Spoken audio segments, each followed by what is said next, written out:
Welcome to The Impact Effect, hosted by conscious leadership expert Tom Eddington, advisor to some of the world's most successful companies and CEOs, where each week we help executives, entrepreneurs, and organizers become more effective leaders while growing businesses that are making an impact in the world.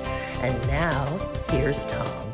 Hi, welcome to the Impact Effect Network, a place where we discuss making business matter through conscious leadership. I'm Tom Eddington. My guest today is Runa Bouius, founder of the True Power Institute. Welcome, Runa. Thank you. It's great to have you here on the show. Good to be with you here. Well, we've known each other for over a decade in the work you've done around True Power and around conscious leadership. And I'd love to start by just having you share with our audience a little bit about the journey you've been on and how you've gotten to where you are today in the work you're doing. Yeah. Well, it started by me becoming an accidental entrepreneur in my home country, Iceland. My first career was building a business, and that I knew nothing about how to do. So I just had to learn on the job. I had to learn to become a leader and build a culture with kind of no framework of how to do that. And so I did that for 20 years, and then there was something missing because I wasn't getting the excitement and the thrill anymore of that I got in the very beginning. So I realized that it was time for the next chapter. So I sold my businesses, and at the same time, my husband passed away. So I was at a really big change juncture. And so I did something that my family and friends thought was crazy.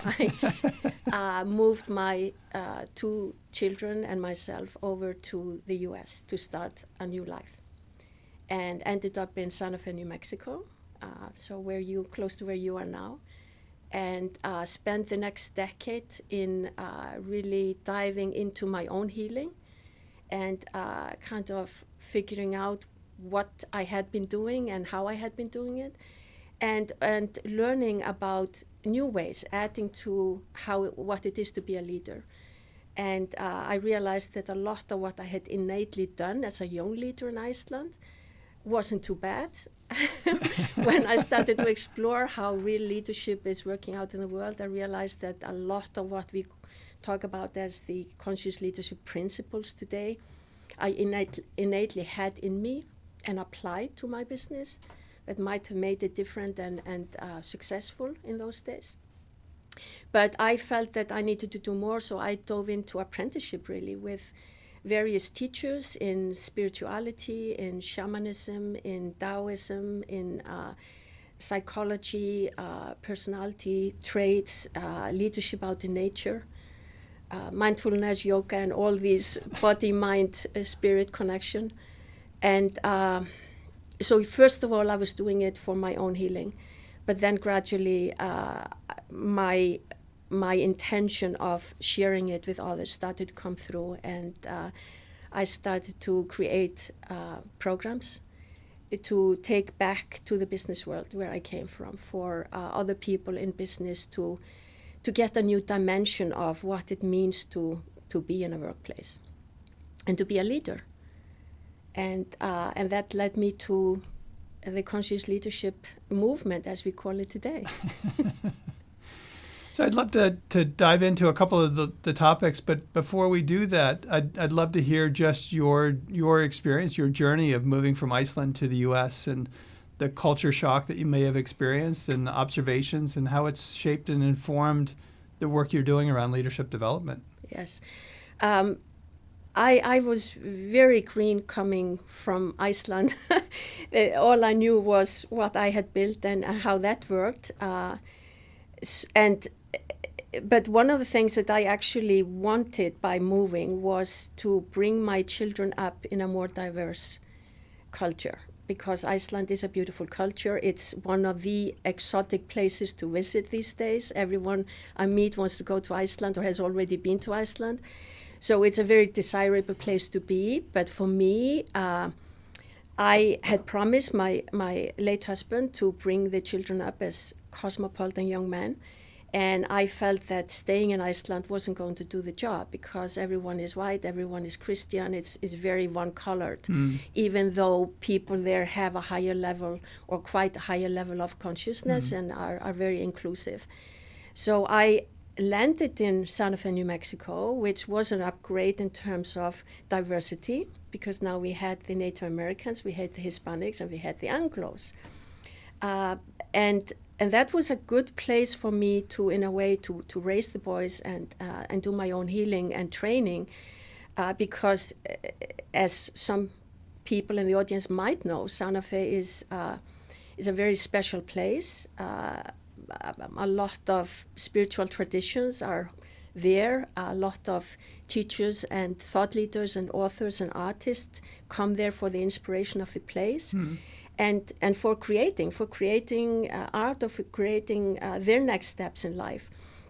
So in a way, I was in a kind of a bubble of a sheltered place, but at the same time, I was starting to go to conferences and exploring what it is in terms of business and leadership that is not working out in the world, and connecting with thought leaders and people that were then at the cutting edge, bringing in new ideas. And I found myself completely soaking it in and wanting to learn more and wanting to be part of bringing in these new ideas into the world. But in fact, these ideas are not new because they are all, as I see it, based on ancient wisdom and principles that we are just bringing back up to the surface because we have forgotten. So let's talk a little bit about your sort of the lessons learned you took away from your 20 years as being a leader, and particularly a leader in Iceland. And it's a country where, from my perspective, it's fundamentally very different than the U.S. in that women have equal say and are in leadership roles in a way that we just don't see in the U.S. So could you share a little bit about your experience as a leader in Iceland? Yes. Well, this is quite a long time ago. So when I was becoming a young leader in my early 20s, there were not that many female leaders. So it was not like it is today. It was quite rare. And I remember being interviewed by business magazines because of the uniqueness of being a young female entrepreneur. And I would be asked questions like, how is it for you to go to a bank manager to ask for a loan? One of the gifts I think I got just by being born was that I didn't have in me that I couldn't do something because I was a female. I don't know where that came from, but it just didn't register in me. So I never went through this this period of feeling I can't do it because I'm a woman. I stumbled, as I say, onto becoming an entrepreneur. And it came from my background of being an esthetician, a beautician, wanting to help people by helping them to take care of their skin, take care of their health, take care of their lifestyle in a way, and building their confidence, in this case from the outside in. But it just, for me, it was the passion of wanting to help people in a way and to build. And then I got the, the aspiration of then becoming the best leader I could be and do everything the best I could be in competition with myself, meaning taking really good care of my people, take really good care of my customers, the retailers that were buying my products and services, and my suppliers. So my ambition went into doing the best work that I could and creating what we would now call a healthy and vibrant ecosystem. But I mean, I was totally ignorant to any of the meaning of that and that it was any different from what was out there. So maybe there is something in the fabulous Icelandic water that gives women there that zest for just going for it. That's the only answer I have. So you talk about the ecosystem and the care and the consciousness you brought to creating an ecosystem that worked for everybody, which was very leading edge at that time. Yeah. There were other things that you took out of that. How has that shaped and informed the work you're doing now around conscious leadership? I feel very blessed to actually have been a practicing CEO because I think that's very different than learning these things from concepts.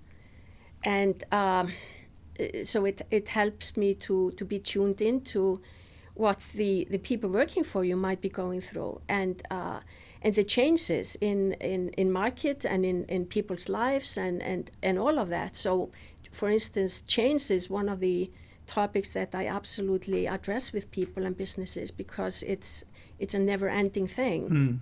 Change is coming at us. Thank goodness. Yeah, all the time. But I think having that experience kind of installed in me, well, if I can do it, other people can do it as well. And the desire to want to share that with other people, to know that it can be done differently than the way I started to realize that it is happening in most places. And you mentioned the difference between Iceland and the USA.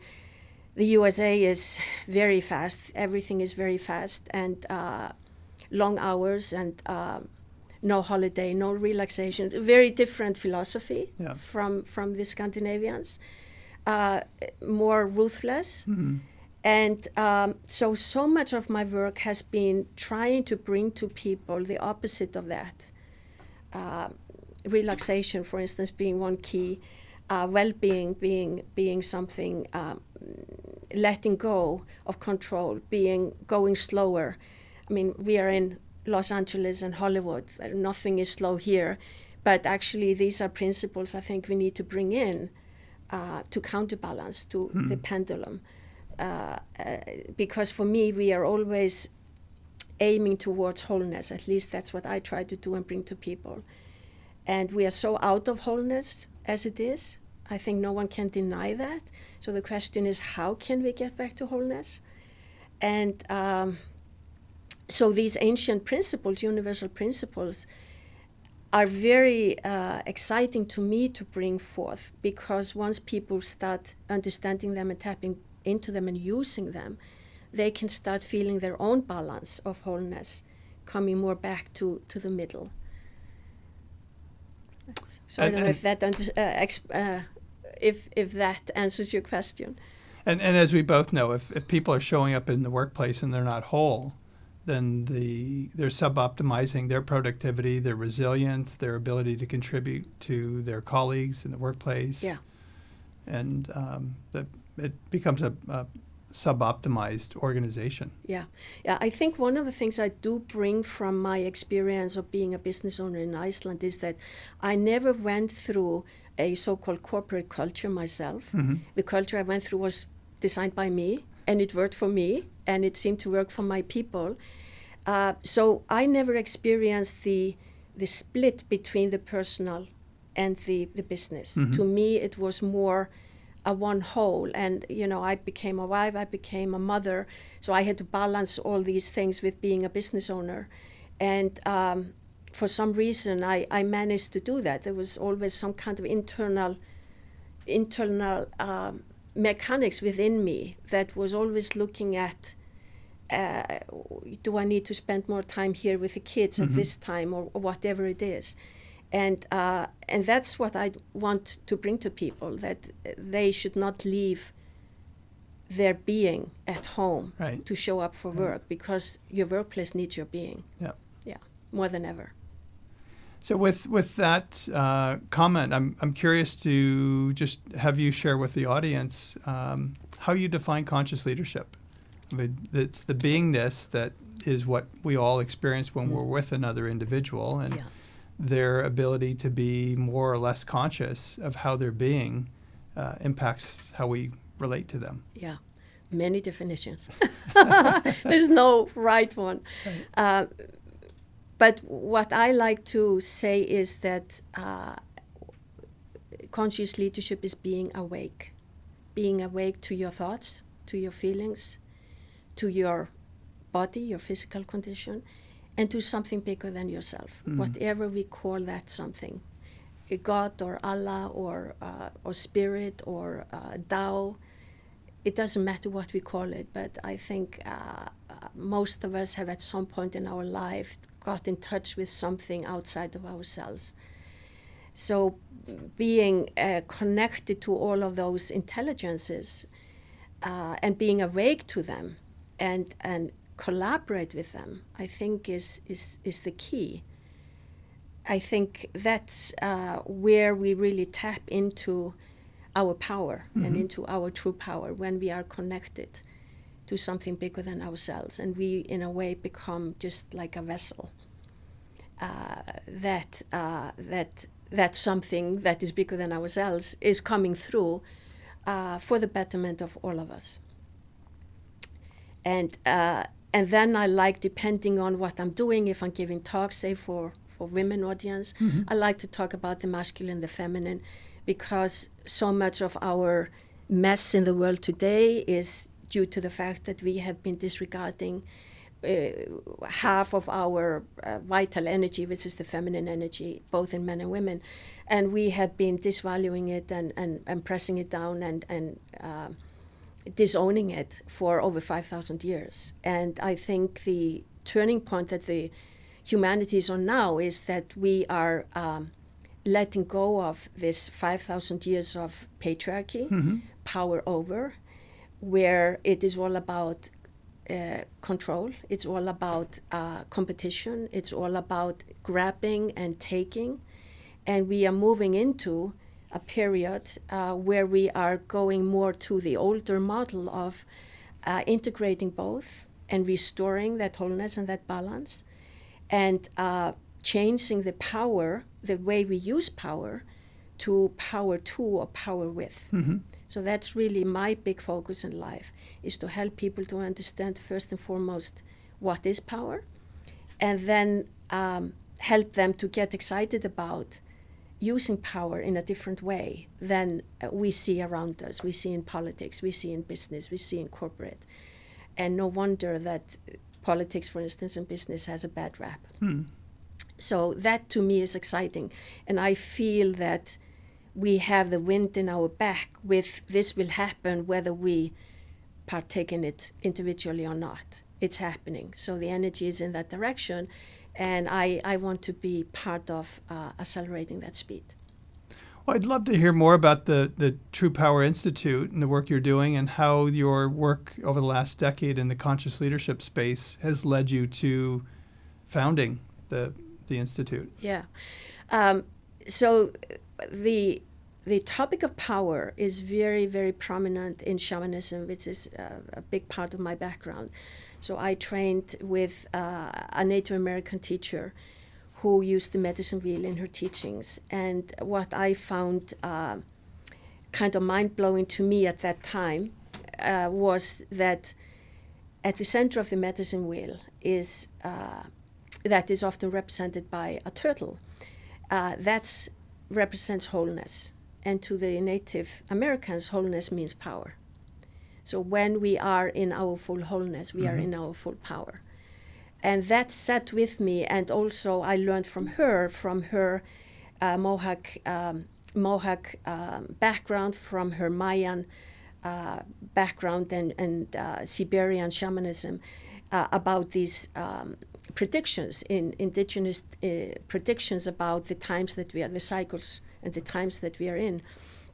So the topic of power was always there, but once I came to California and kind of joined the so-called conscious leadership movement, I kind of put that focus aside and embraced the wholeness of conscious leadership.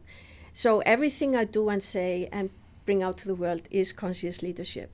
But in the last, we could say, a year and a half, I have gone through a cleansing process myself, letting go of everything, just emptying my coffers of everything, including conscious leadership, and just waited to see what wanted to come in. And what wanted to come in was the true power, the voice of true power. And so I'm putting that at the forefront now. And of course, that is supported with the foundation of conscious leadership. Yep. And so I have founded a program called the True Power Institute. And in that institute, I would like to I would like to use it in a way as a platform to bring the topic of power and the discussion and conversation of power out into the world. It offers me, I see it like a nexus, and offers me an opportunity to talk to very different types of people. It could be women in power, it could be politics, it could be in education, it could be in business and leadership. Power is everything. Life is really a game of power. So, and we are all playing with power every day, even though we might not realize it. So I would like to be able to both create programs around this to educate people, talking about it through speaking, writing about it, which I'm already doing, and also doing something similar to what you are doing, to have a podcast was literally what had come to me, a podcast where I could bring in people from all over the world to talk to me about power. And they would bring a very different aspect of it depending on what their background and what their interest is, just to flush out and help people to be less afraid of power, because we really need it.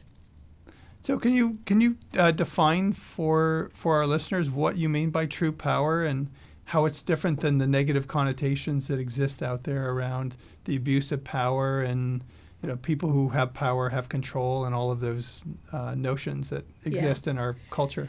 Yeah, I've been digging into a definition, and that's not an easy thing to do, because you can even have different definitions depending on your audience, depending on what you know or where they are at. But here is one. So true power is a presence that ignites the positive social energies of source, something bigger than us. So it's really a presence. It's an energy that is coming through us from something bigger than us, something that is something that wants to help us to become the best that we can be, to be healthy and happy.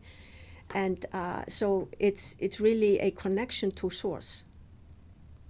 So it's a conscious act to be present to allow that to happen. Yeah. And my interpretation is it's also a genuine letting go. Yeah. We can't be present unless we let go. Yes. And that's the big challenge, because everything in our cultures teach us to be in control. And if we say my life is out of control, we are thought to be completely crazy.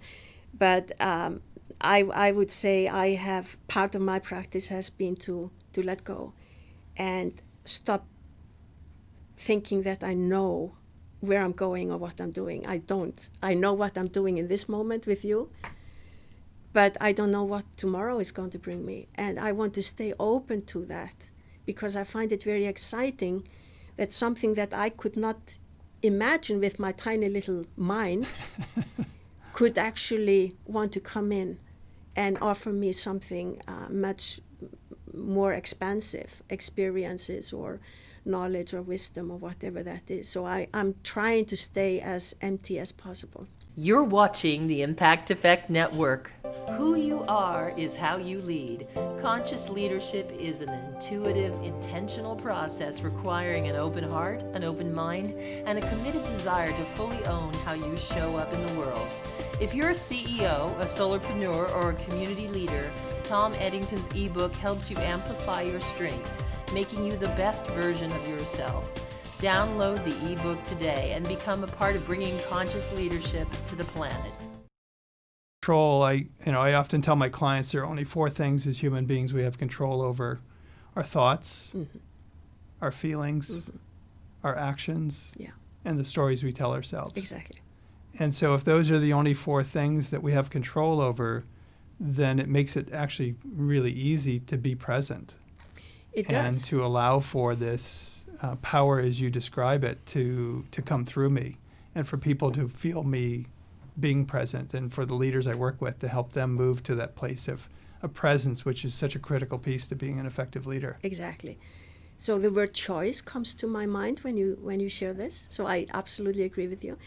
And it's to remind people of that we have a choice. We have a choice of what we do with these thoughts. Mm-hmm. And if they are not to our liking or not helpful or positive, we can choose to let go of them Mm-hmm. and replace them with something that is more uplifting and something more positive. And same with our feelings. So Yes. that's what emotional intelligence is all Yes. about, which is a huge part of our conscious leadership programming. And when I think about power, so many people think that they don't have power. But what if they just don't realize that they have a choice Mm-hmm. to tap into that power, which is already there. Yeah, each of us have agency over our lives. That's right. Whether we want to own it, whether we want to acknowledge it or not, we absolutely do. And part of my definition of conscious leadership is taking responsibility for how we're showing up in the world. Exactly. And that's about making the choice. Yeah, exactly. So what are some other principles of conscious leadership, and how does that inform the work you're doing around true power? One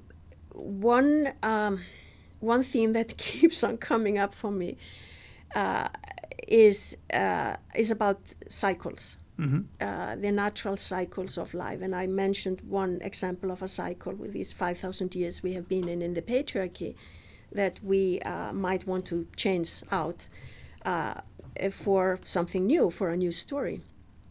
I was very young when I started to see my life as chapters in a book. Mm-hmm. I don't know where I got that because I hadn't lived many chapters at that time. But that has been very much how my life has been. My 20 years in business in Iceland, ending with me selling my businesses, my husband passing away, me starting a new cycle in Santa Fe, New Mexico that lasted for 13 years. And then at the end of that 13 years, I knew the energy of that cycle was finished. And people said, why did you leave Santa Fe? I was done. I can't explain it any other way. I was done. So I needed to go to the next chapter. And often you don't know what the next chapter is. But so the next chapter happened to be California, first Silicon Valley, and then down here in Los Angeles. But I think if people understood that we have also our rhythm and internal cycles as individuals, and if they would honor the energy of those cycles, I think they would be happier people instead of trying to stay in the same cycle all the time when it has outgrown its usefulness. People don't want to let go, so it's that letting go process again. But by letting go of it, it's kind of a death. So the death passage has been very, very strong in my life, as I say, through these really big and very different chapters. And death, again, like power, is a topic that's a taboo topic. So that's why I like to talk about it, because I think it's really healthy that we understand that death isn't something negative. If we look to the seasons, in the fall, the trees, they change the colors of the leaves, and the leaves fall away, and we go into a winter cycle, and we do other things, in the winter cycle, and then spring comes again. So I think life is like that, and if we honor those cycles, which nature does, I think we would be better off and less in pain. And so everything I do, everything, the way I see the world is very much coming from understanding nature. Because I think nature is our biggest teacher. Yeah. And having spent 16 years of my life going out on solos or vision quests every year, really taught me so much about life and about leadership, and about honoring the principles of nature. Yeah, I'm glad you brought that up. That's certainly a huge part of my life, my practice, and the work I do with leaders. I encourage them to get out in nature all the time. We've seen it in the design world where biomimicry has been a wonderful opportunity for us to come up with new ways of thinking about design. But there's so many things we can learn from nature So when you think about the time you've spent in nature, whether it's on Vision Quest or other activities, Yeah. what are some things that you've taken away that have helped shape and inform the work you do around leadership? Resilience. Slowing down.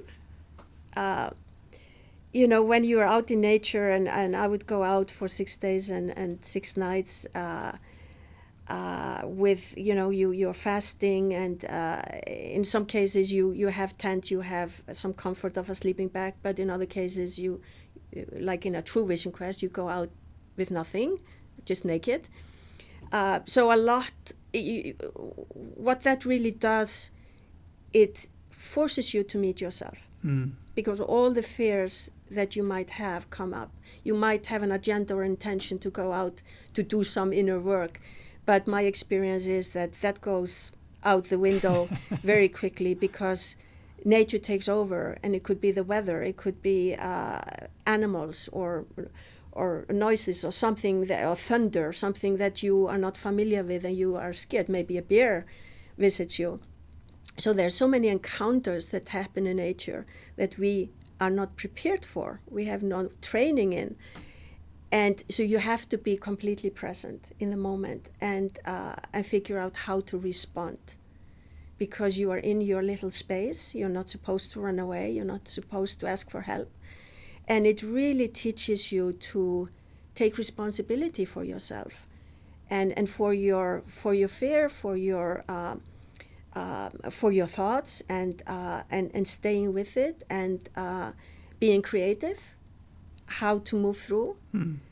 So I would say resilience is definitely one of the things, and also letting go of all preconceived notions. Like, I could not understand how you could go out without food in the beginning. And then one of the things I learned is that food is the last thing on your mind when you do this kind of work. It's kind of in the way. Yeah. Because the energy, the chi around you in nature really is what feeds you, and you don't really want to mess that up with regular food. You're watching the Impact Effect Network, the world's first 24-hour on-demand business and leadership video and podcast network, bringing conscious leadership to a global audience. When I think about being an effective leader in the world today, resiliency is essential. Being grounded in reality, not your own beliefs or your own assumptions. Resiliency, there are some pretty core things. Being present. Those are essential pieces of being a highly effective leader in the world today. Yeah. I think I want to pull out the grounding that you mentioned. I've been so fortunate to train in Qigong and Tai Chi, like I know you have, and energy management, and grounding is really the key. And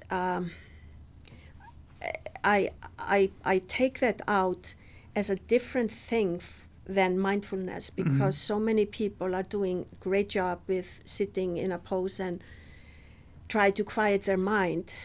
And many of those people do that for decades, but they're not grounded. So what I have learned through working with both Koreans and other teachers in terms of energy management practices is that the key is grounding, and grounding to the earth, and that's where that connects us to the shamanism. Because shamanism is all about going back to nature, going back to our Mother Earth, and learning from Mother Earth. So again, learning from the principles of nature. Yes. And starting the day by grounding, ending the day by grounding. And a person that's grounded will become calm, will respond very differently, will respond rather than react. Right. That person goes into a slower pace. And often when we are with those kind of people, we feel very peaceful, we feel very safe.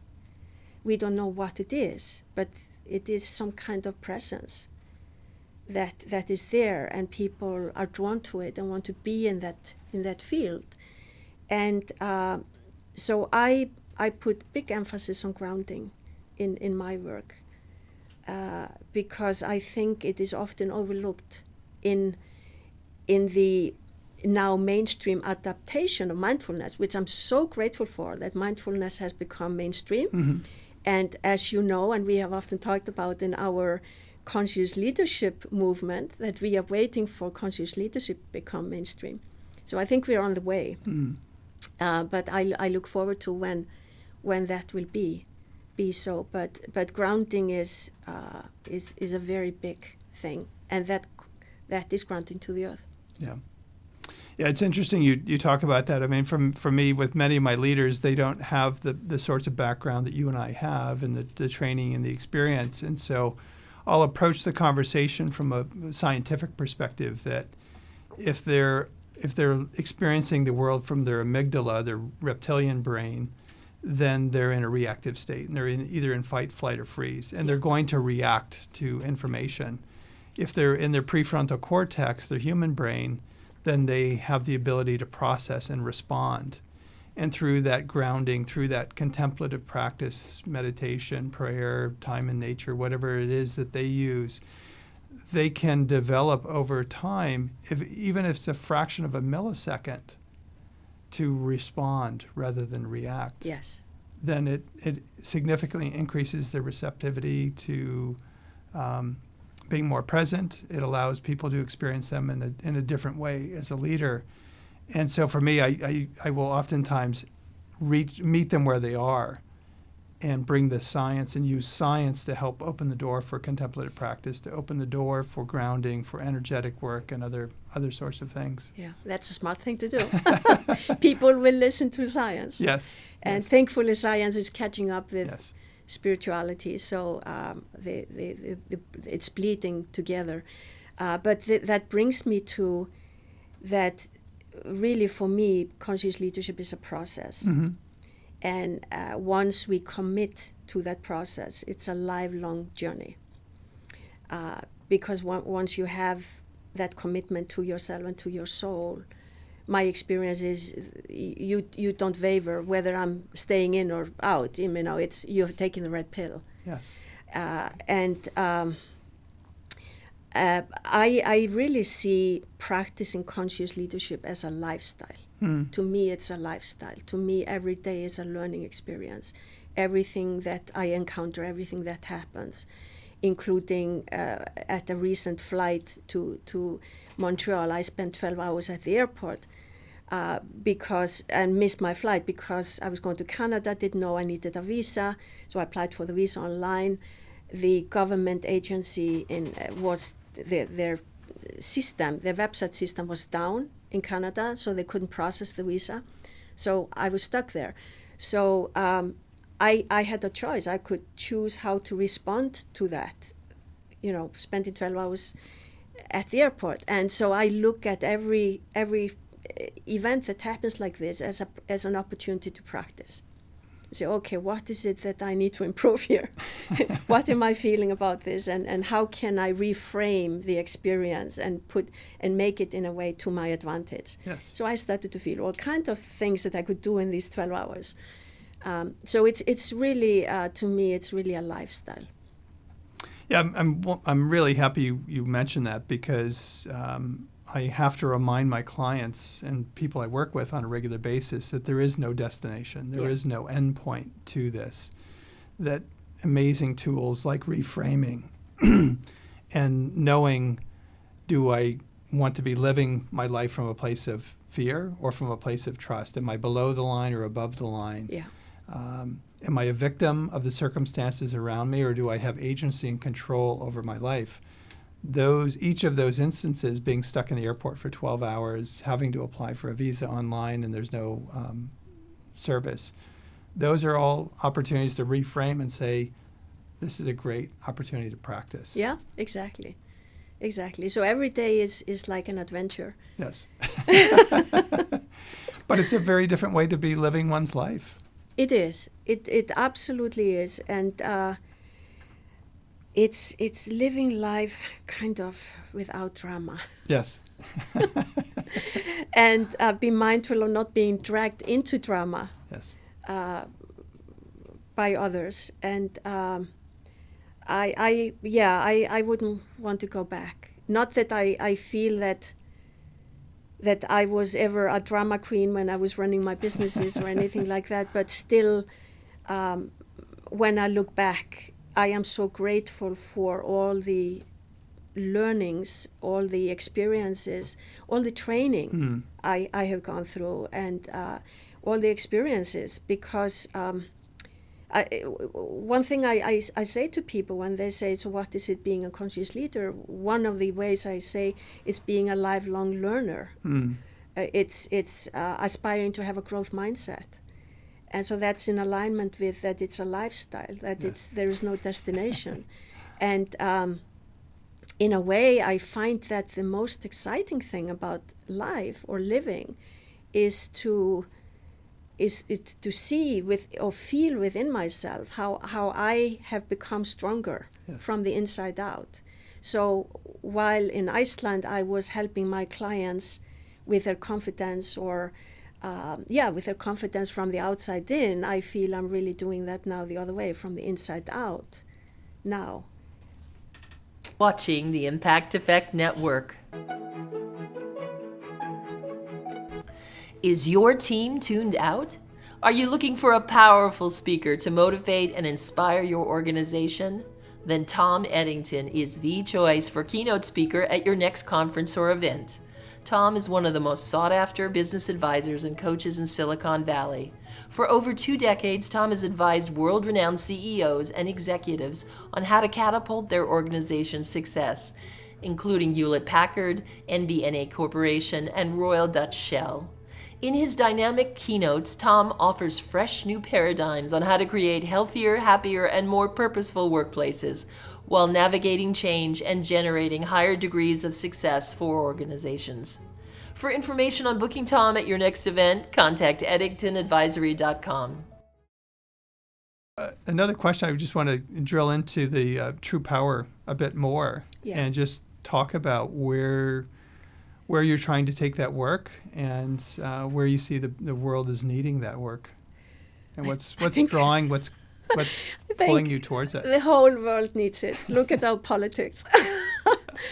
Look at our big corporations who are struggling to keep holding on to their power the way they used to hold it, and the world is saying no, we need a different way. I'm focusing first and foremost on leaders. We could, and maybe I would say that, again, talking about cycles, when people come to the age of 35, 40, 45, they have finished their education, they have maybe launched their career in a good way, they might have a family, might have kids. So all of those things are in place. And then they encounter what I encountered at the end of my career in Iceland, and it's this emptiness or kind of lostness. They have everything, like I had everything, every woman's dream of a life, but still there was something missing. So they realize that there's something they don't know what it is, and I think it is actually purpose that I was looking for without knowing, and I came to the States to look for and found. And I think a lot of people are waking up to that at that point. So for me, that's a sweet spot of working with leaders. However, I am really, really excited about our young people, and to be part of supporting them to step into their power and their confidence and their brilliance. And I have had some young people come into some of my True Power talks, and I am so happy when I hear stories. One young lady here in Los Angeles, she came. She works with art. She works with children, teaching art in schools, and she felt the system she was working from within the school system was very limited, and she had a vision, but she wasn't clear or didn't have the confidence to go for it. After she heard my talk, which was just an hour, went through some exercises, she had the gumption to go out and register her company and put a name to it and the legal structure to it and go for it. And she later shared her whole vision with me. I can see the vision for LA, for the kids and parents in LA, I can see it scaling to other parts of this country or to the world. And I am excited if something that I say in 1 hour can have an effect for a young person like that. So, and there's another young woman here in town with a startup that is in a similar position. She needs support. She needs someone to hold the space for her while she jumps off. And so maybe that connects to my own entrepreneurial experience, being a young woman in my early 20s with no mentors, with no internet, with no networks, with no platforms, with none of the stuff we have today to support me, and just having to figure it out on myself. So there's a sweet spot I have for to being available to the young people, to support them and encourage them to step into that true power. Yeah, I'm just picking up on something you said with this young woman.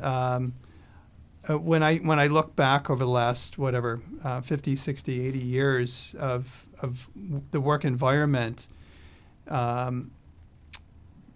historically people, for the last 100, 120 years, people had a single career.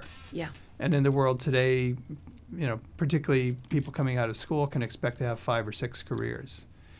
And in that old historic model with a single career, it was 3 stages. What do you know? What do you do? And who are you being? Yeah.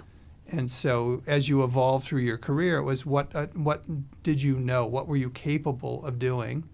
And then what did you do? Meaning what results did you perform? And then as you moved into the next stage of your career, it was about how are you being? How are people experiencing you as a leader? Yeah. And what I'm finding with particularly the millennials is that they're recognizing each of those stages and that they want to do them now. Yeah. So it's not just what do I know, but what am I doing? What results am I getting or delivering? But also how am I being? Yeah. And they actually care about how other people think about them. Absolutely. And what I try to bring to the young entrepreneurs is also they have an idea, and then the next thing they look for is the technology to make the idea come alive, and then the next thing is the funding. But very few of them are thinking about leadership. It's always the missing piece. And very few of them start to think about their life or what kind of life they want to create, because we create our own reality. Yes. So I like to sit with them and have them start thinking about, okay, I'm working in this startup now. I'm working 24/7, more or less, to make this work. But what if I wanted a relationship at some point? What if I wanted to go on a holiday or spend more time with family and friends? So many of them are not putting these aspects into the equation. So that's actually one of the things that often happens with founders, that they have a different needs, and because they haven't talked about this up front, all of a sudden there's a surprise. One gets married, has a kid, and cannot work 24/7 anymore. Yes. So I'm really encourage them to start to think about what kind of life or lifestyle they want to have, so they can start to design that into the way that they work. And instead of wanting to do everything overnight, that they can start to take the long-term view, which I think is much more sustainable. And sustainability, I talk to them about how are you planning to be sustainable yourself. And this comes from my own experience as an entrepreneur, that at the end of that period, I realized that I was a workaholic. So when I talk about going to Santa Fe to heal, I was wanting to heal my workaholism. Yes, I wanted to heal a broken heart by losing my husband and letting go of everything that I knew and was safe to me in Iceland. But I was also realizing that there are parts of me that are out of balance. And workaholism, like any other addiction, is an out of balance, out of control situation. So I wanted to heal that. And so part of what I want to bring to the young people today is to the awareness of that it's very likely you're going to be burned out, that you're going to be stressed and overwhelmed and all of those things. And here are some things that you can start putting into your design of your life now to help you to monitor these things and keep a better balance. And thankfully, as you say, the young people, many of them are very, very open, and they want that. And they want someone who has more experience, well, the smart ones, to have more experience to tell them what the landscape can look like down the line, so they can be proactive with creating something different. I'm glad you mentioned that. If we look in the environmental movement, sometime in the mid-1970s, the population on the planet was consuming 1 Earth. We're at a point now where we're consuming 2.5 Earths. Yeah. And for many of the leaders I work with, they're over-consuming. Yeah.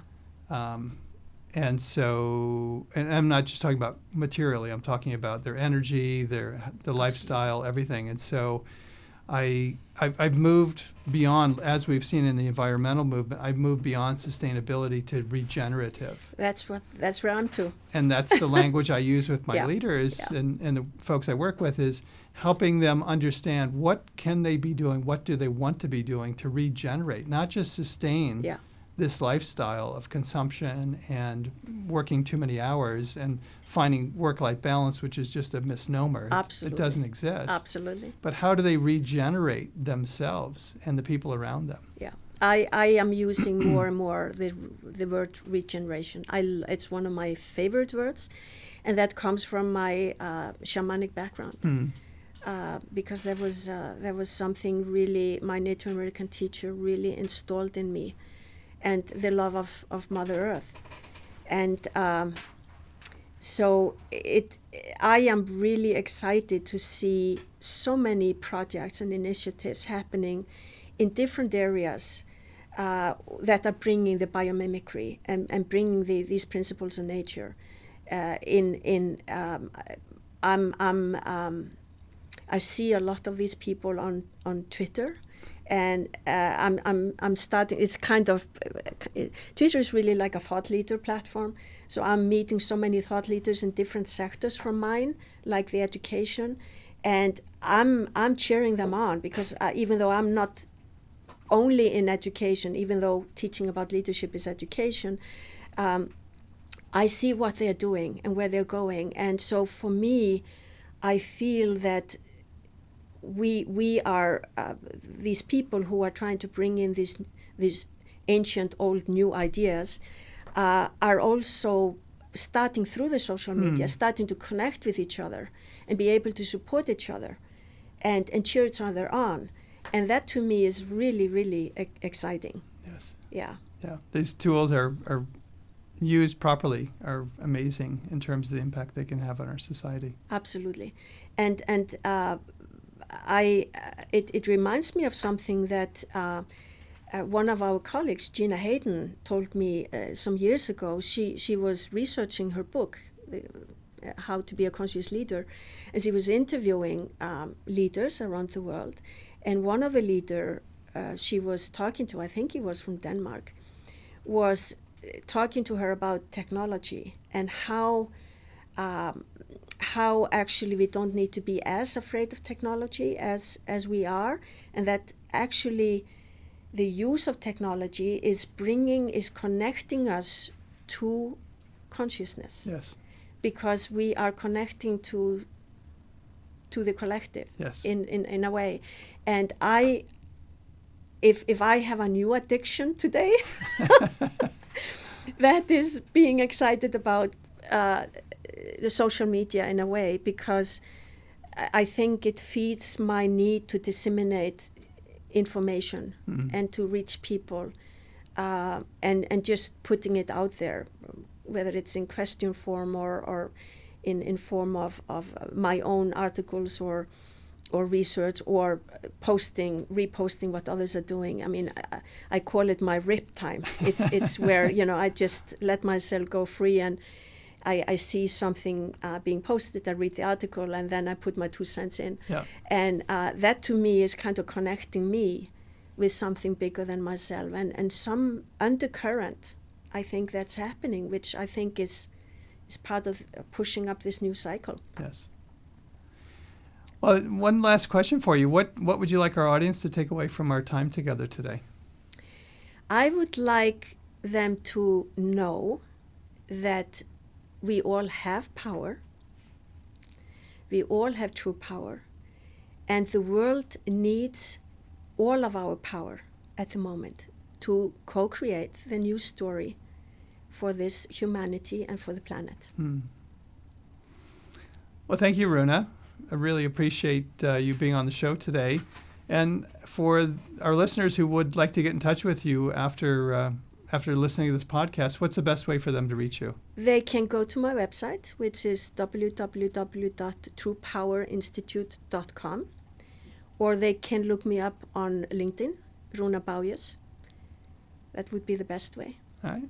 Well, thank you. Thank you. You're watching the Impact Effect Network. Thank you for joining Tom Eddington on the Impact Effect.